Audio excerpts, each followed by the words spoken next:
అందరికీ నమస్కారం అండి. బాచీరావు భక్తి స్కూల్కి వెల్కమ్ అండి.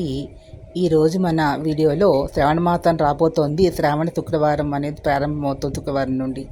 కాబట్టి ఇక్కడ మంగళగౌరి పూజ గురించి, శ్రావణ మాస పూజలో మంగళగౌరి పూజా విధానం ఈ వీడియోలో చెప్తాం. తర్వాత వీడియోలో శుక్రవారం పూజ, విష్ణువుకి శివునికి కూడా ఈ శ్రావణ మాసం అనేది ప్రీతికరమైనటువంటిది. శ్రావణ మంగళవారం పూజ అంతే ఏమీ లేదండి.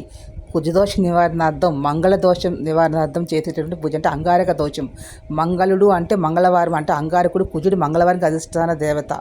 అందరికీ కూడా ఈ కుజదోషం ఉన్న వివాహ సమస్యలే కాదు, ఇతరత్ర స్త్రీలకు సంబంధించిన కొన్ని సంతాన సమస్యలు, అదేవిధంగా అనారోగ్య సమస్యలు, ఇలా మహిళలకి అనేక రకమైనటువంటి సమస్యల కారణం కుజుడు అవుతాడు. కాబట్టి కుజుడు మహిళల మీద ప్రభావం ఎక్కువగా చూపిస్తాడు. కాబట్టి ఆ దోషాలు తెలిసి తెలియక ఇబ్బందులు ఉంటాయి. కాబట్టి అమ్మవారిని పూజ చేయడం వల్ల ఆ దోషాలు తొలగిపోతాయి అని, అదేవిధంగా కుజుడికి సంబంధించినటువంటి ఈ పులగాన్ని నివేదన చేయడం. ఎందుకంటే ఆ యొక్క కందిపప్పుకి అధిపతి కందులకి కుజ భగవానుడు. కాబట్టి ఆ కుజునికి సంబంధించినటువంటి ఆ ఆహారాన్ని స్వీకరించినట్లయితే నైవేద్యం ప్రసాదం అంటే అందరూ తీసుకుంటారు, మామూలుగా తీసుకోరు. కాబట్టి పులగాన్ని అమ్మవారికి సమర్పించి తద్వారా స్వీకరించడం అనేది కుజదోష నివారణార్థం చేసే పూజ తప్పించి మరొకటి కాదు. ఈ వీడియో మీకు లైక్ చేయండి, షేర్ చేయండి, సబ్స్క్రైబ్ చేయండి, లైక్ ఎంకరేజ్ చేయండి.